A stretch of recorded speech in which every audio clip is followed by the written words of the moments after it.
नमस्कार। मैं कमल किशोर, प्रवक्ता शोध SCRT लखनऊ।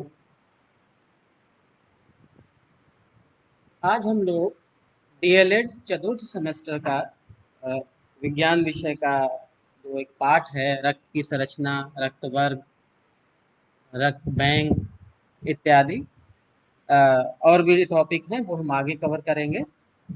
इसके बारे में चर्चा करेंगे। हालांकि हम लोग काफ़ी कुछ इसके बारे में जान चुके हैं, पढ़ चुके हैं। तो आगे का पार्ट पढ़ेंगे, लेकिन थोड़ा सा शॉर्ट में पहले हम उसको रिवाइज कर लेते हैं, जिससे कि कनेक्ट करने में आसान रहे। जैसा हम जानते हैं कि जो रक्त है वो एक लाल रंग का तरल पदार्थ होता है, जो शरीर में पाया जाता है। इसको हम तरल संयोजी ऊतक भी बोलते हैं, लिक्विड कनेक्टिव टिश्यू। क्योंकि ये शरीर के सभी अंगों में घूमता रहता है, तो इसका मतलब सभी अंग एक दूसरे से कनेक्ट रहते हैं। इसके अगर प्रॉपर्टी की गुणों की बात करें, तो अगर लिक्विड है तो अभी हम लोगों ने इससे पहले एक पार्ट पढ़ा था, एसिड बेस और सॉल्ट। तो उसमें देखा था कि जो पदार्थ होते हैं वो अम्लीय हो सकते हैं, क्षारीय हो सकते हैं या उदासीन हो सकते हैं। इस आधार पर अगर हम देखें तो जो रक्त है वो हल्का सा क्षारीय होता है, क्योंकि पीएच 7 से ज़्यादा होती है वो क्षारीय होता है। तो इसकी पीएच 7.3 से 7.5 है। शरीर में इसकी मात्रा प्रतिशत में 7 से 8% होती है। अगर 70 kg का कोई मनुष्य है तो आप 7 से 8% निकाल सकते हैं। 5 से 5.5 लीटर उसके अंदर ब्लड हो सकता है। रक्त अगर हम इसको और बारीकी से देखें, माइक्रोस्कोप इस्तेमाल करें, तो हम देखते हैं कि इसमें इसके दो घटक होते हैं। एक तरल भाग, जिसको हम रक्त प्लाज्मा कहते हैं, और दूसरा उसमें ठोस भाग होता है जिसको रक्त कणिकाएं कहते हैं। तो इन दोनों की अगर हम प्रतिशत में मात्रा करें, बात करें, तो जो रक्त कणिकाएं हैं वो पूरे ब्लड का 45% बनाती हैं, और जो प्लाज्मा है वो 55%, मतलब प्लाज्मा का की मात्रा ज़्यादा होती है। अगर हम रक्त कणिकाओं की बात करें, तो हमने देखा था कि रक्त कणिकाएं 3 प्रकार की होती हैं। RBC, red blood blood cells, या इनको लाल रक्त कणिकाएं कहते हैं। श्वेत रक्त कणिकाएं, व्हाइट ब्लड सेल। तीसरा पड़ा था प्लेटलेट्स। तो ये 3 प्रकार की होती हैं। उनका अपना शेप होता है, कलर होता है, उनके अपने अपने कार्य होते हैं। तो इस डायग्राम से आप देख सकते हैं शेप। आगे हम एक एक करके इनको डिस्कस करेंगे। लाल रक्त कणिकाएं जो होती हैं, पहले बात करते हैं ये कहाँ बनती हैं। ब्लड में होती हैं, लेकिन इनका निर्माण अस्थि मज्जा में होता है। जो लंबी हड्डियां होती हैं, तो हड्डियों के अंदर एक ब्राउन कलर का पदार्थ होता है, गूदा जैसा, उसको अस्थि मज्जा कहते हैं, उसमें इनका निर्माण होता है। इनकी शेप उभयतल होती है, और इनका आकार, जो बात की है केंद्रक, क्योंकि ये सेल है तो उसमें केंद्रक होता है, लेकिन यहाँ पर केंद्रक नहीं होता है। इनका लाल रंग इसमें पाए जाने वाले एक रंगा पदार्थ, जिसको हीमोग्लोबिन कहते हैं, उसके कारण होता है। और हीमोग्लोबिन में आयरन नामक एक मिनरल होता है। अगर इसकी मात्रा की बात करें, तो एक स्वस्थ मनुष्य में रक्त के अगर 100 ml हो, तो उसमें 12 से 16 ग्राम हीमोग्लोबिन होता है। स्त्रियों में इसकी जो हीमोग्लोबिन की मात्रा थोड़ी सी कम होती है। आरबीसी हमेशा जीवित नहीं रहती हैं। ये 120 4 महीने तक, एक जो मस्ती मज्जा में उत्पन्न हुई है, वो 4 महीने में 120 दिन बाद वो प्लीहा, स्प्लीन, जिसको तिल्ली भी कहते हैं, उसमें नष्ट हो जाती है। इसका मुख्य कार्य होता है जो ऑक्सीजन गैस है उसको एक जगह से दूसरी जगह पर ले जाने का मेन काम होता है। श्वेत रक्त कणिकाएं, इनको ल्यूकोसाइट भी इंग्लिश में कहते हैं। इनका कोई कलर नहीं होता। यहाँ पे कलर दिखाया गया है क्योंकि ये स्लाइड से चित्र लिया गया है। स्लाइड में कोई चीज़ तभी दिखती है जब उसको किसी एक विशेष कलर से रंगा जाता है, तो वैसे इनका कोई कलर नहीं होता है। अगर हम तीनों प्रकार की कणिकाओं की बात करें, तो सबसे ज़्यादा आरबीसी ही होती हैं। बाकी वाइट, ये श्वेत रुधिर कणिकाएं, प्लेटलेट्स, उनके कंपेरिजन में बहुत कम होती हैं। तो इनकी हमने देखिए संख्या की बात की है कि प्रति घन मिलीमीटर अगर रक्त लें, एक घन सेंटीमीटर मिलीमीटर का जो है, उसमें इनकी संख्या 6000 से 8000 तक होती है। इसका भी निर्माण अस्थि मज्जा में होता है। जीवन काल देख सकते हैं। ये कई प्रकार की होती हैं, तो इसका शेप और इनके सबके अपने अपने अलग अलग कार्य होते हैं। मुख्य कार्य इनका होता है शरीर की प्रतिरक्षा करना। ये जो भी बीमारी पैदा करने वाले जीवाणु विषाणु होते हैं, उनसे लड़ते हैं।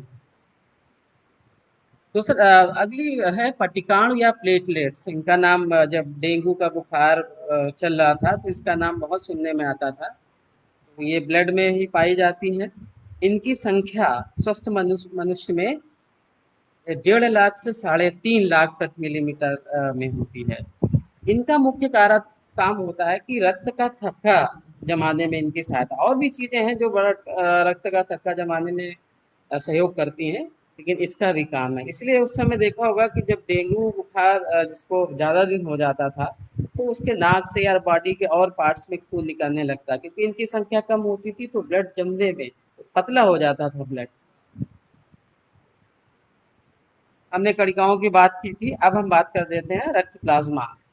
ये ब्लड का तरल भाग होता है, जो कि लगभग 55% होता है। अगर हम आरबीसी निकाल लें ब्लड से, तो जो बचा हुआ तरल होगा उसका वो हल्के पीले रंग का होगा, क्योंकि लाल रंग तो केवल आरबीसी में उपस्थित हीमोग्लोबिन के ही कारण होता है। अ, इसमें क्या होता है, इसमें जो प्लाज्मा है वो उसमें 90 से 92% तो जल होता है, बाकी उसमें कार्बनिक और अकार्बनिक। कार्बनिक में कई प्रकार की प्रोटीन होती है, जैसे फाइब्रिनोजन, ग्लोबुलिन, एल्बुमिन। इन प्रोटीन्स का काम सबके अलग अलग है। जैसे फाइब्रिनोजन नाम जो है, ये भी थक्का जमाने में काम आती है। अकार्बनिक पदार्थ में बहुत से मिनरल होते हैं, कैल्शियम, मैग्नीशियम, बाइकार्बोनेट, क्लोराइड, ये सब घुले रहते हैं।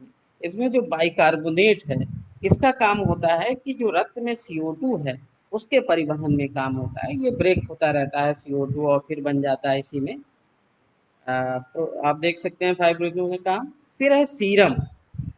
कभी हमें चोट लग जाती है और आप 5 से 7 मिनट बाद अगर आप स्वस्थ हैं, तो 5 से 7 मिनट के अंदर वो ब्लड बहना बंद हो जाता है, क्योंकि थक्का जम जाता है।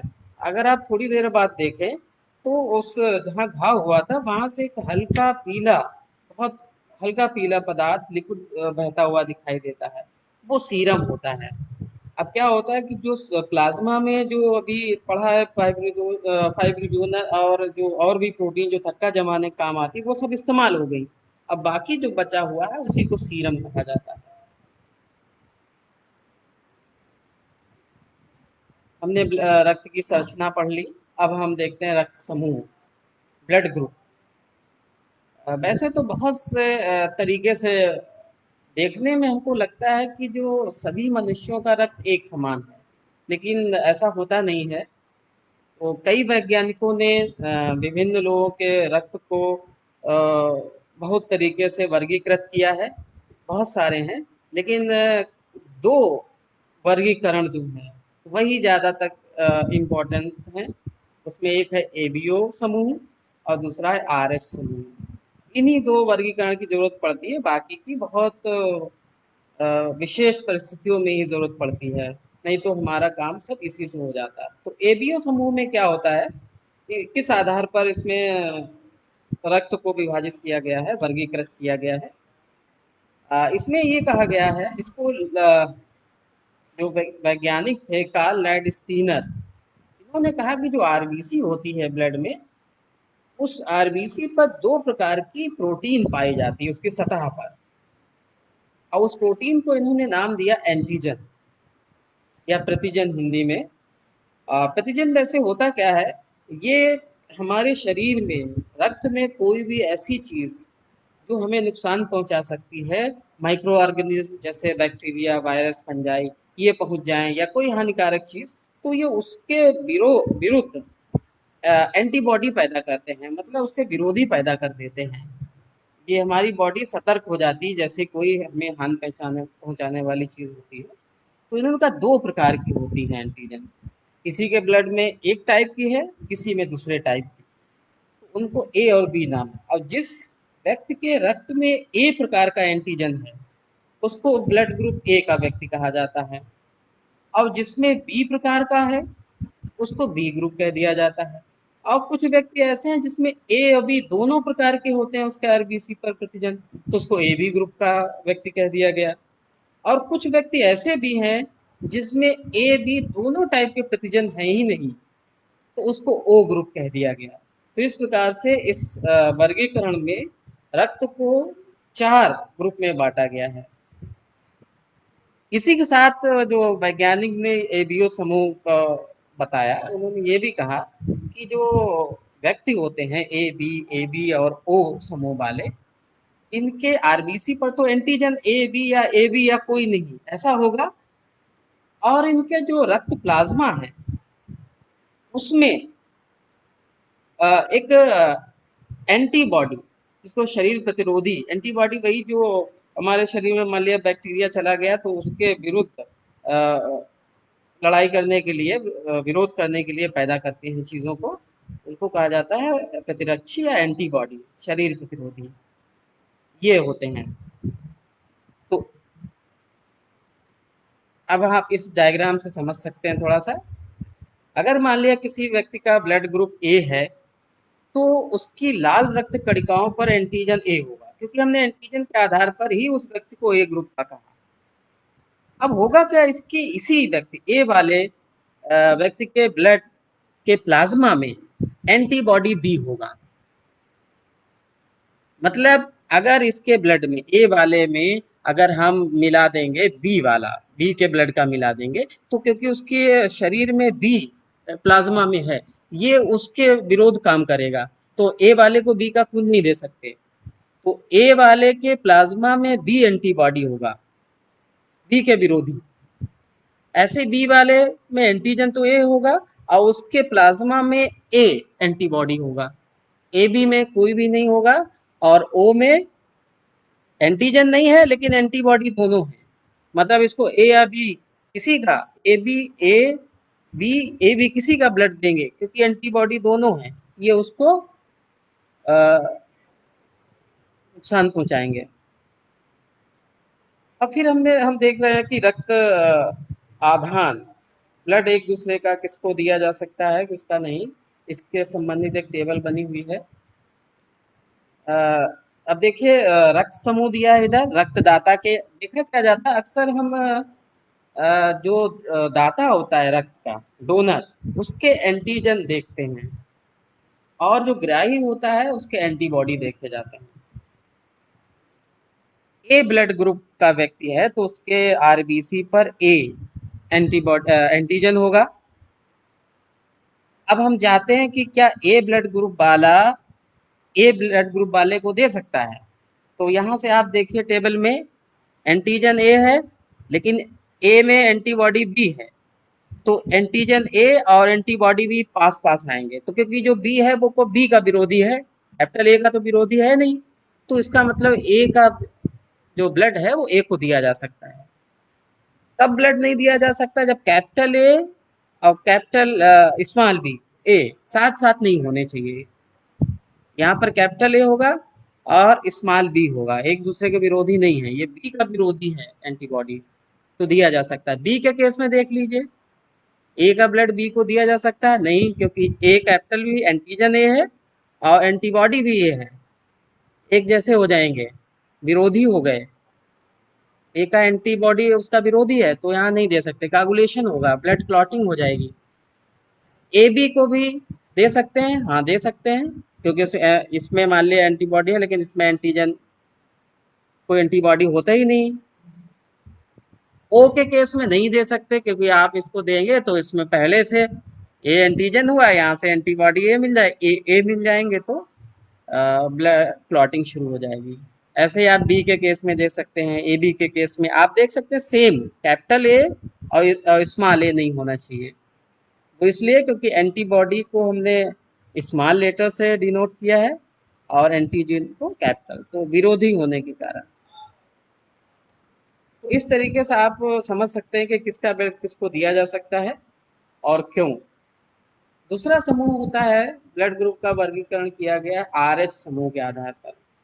यहाँ पर क्या होता है कि उसके बाद कार्ल लैंड स्टीनर ने एंटीजन के बारे में तो पता किया कि आरबीसी पर एंटीजन ए और बी होते हैं। फिर बाद में उन्होंने ये भी देखा कि आरबीसी पर एक और टाइप की प्रोटीन होती है, एक अन्य प्रकार की प्रोटीन भी है, जिसको उन्होंने आर एच फैक्टर नाम दिया। और देखा कि 80% जो मनुष्य हैं उनमें ये आर एच टाइप का ही प्रोटीन होती है और 20% में लगभग नहीं होती।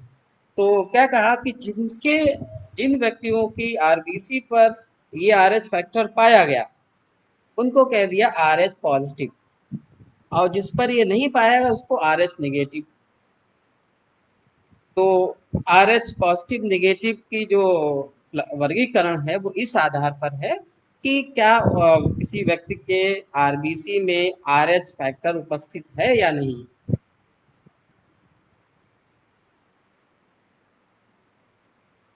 अब इस आधार पर हम ये भी देख सकते हैं कि अभी तक हमने देखा 4 प्रकार के ब्लड ग्रुप थे, ए बी और ओ। लेकिन जब आर एच फैक्टर की खोज हो गई तब क्या किया गया, अब 8 प्रकार के हो गए ब्लड। वो व्यक्ति जिनमें एंटीजन ए भी तो है ही, साथ में आर एच फैक्टर भी है, तो ऐसे व्यक्ति को हम पॉजिटिव कह दिया। और जिसमें नहीं है उनको निगेटिव, जैसे कह देते A plus, A minus, B plus, B minus, A B plus, A B minus, O plus, O minus. इसका मतलब 8 प्रकार के ग्रुप हो गए। अब किस आधार पर हमने प्लस माइनस कहा वो भी हम लोगों ने देखा है। अब हम एक देखना चाहते हैं कि आपने देखा होगा हॉस्पिटल वगैरह जाते हैं तो किस तरीके से ब्लड ग्रुप का टेस्ट करते हैं, वो आप भी जान सकते हैं। तो समूह कौन सा ब्लड ग्रुप है ये पता करने के लिए साधारण सा टेस्ट होता है। अ, जब आप ब्लड ग्रुप टेस्ट कराते हैं तो उनके पास 3 छोटी शीशियों में कुछ लिक्विड पदार्थ भरा होता है। तो क्या होता है उसमें, अ, एक शीशी में तीनों में सीरम होते हैं। सीरम अभी हम लोगों ने जाना जिसमें ब्लड को क्लॉट करने वाले कंपोनेंट हटा लिए जाएं तो वो जो लिक्विड रहता है उसको बोलते हैं सीरम। उसमें एंटीबॉडी मिलाए जाते हैं, ए एंटीबॉडी, बी और डी, 3 प्रकार। तो हम कहते हैं एंटी सीरम ए एक में होता है, दूसरे में एंटी सीरम बी और तीसरे में एंटी सीरम डी। ये 3 काम में लाए जाते हैं।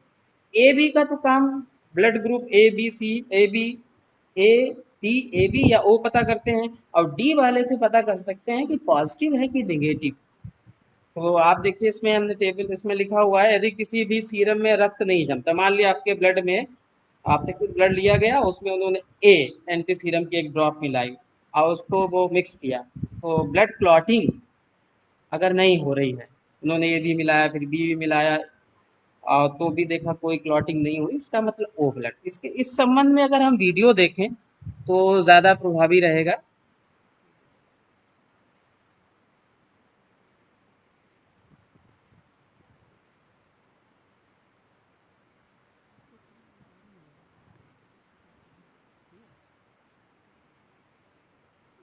ये है ना।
स्लाइड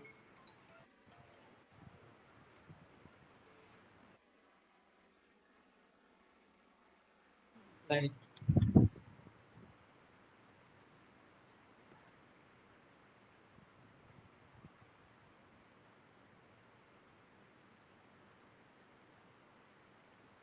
तो इस तरीके से हम वीडियो से अगर इसको आप दोबारा से भी देख सकते हैं। अगर हमको ये कॉन्सेप्ट पता चल जाए कि ब्लड के एंटीजन और एंटीबॉडी किस तरीके से क्रिया करते हैं, तो हम ब्लड ग्रुपिंग के बारे में ठीक से समझ सकेंगे।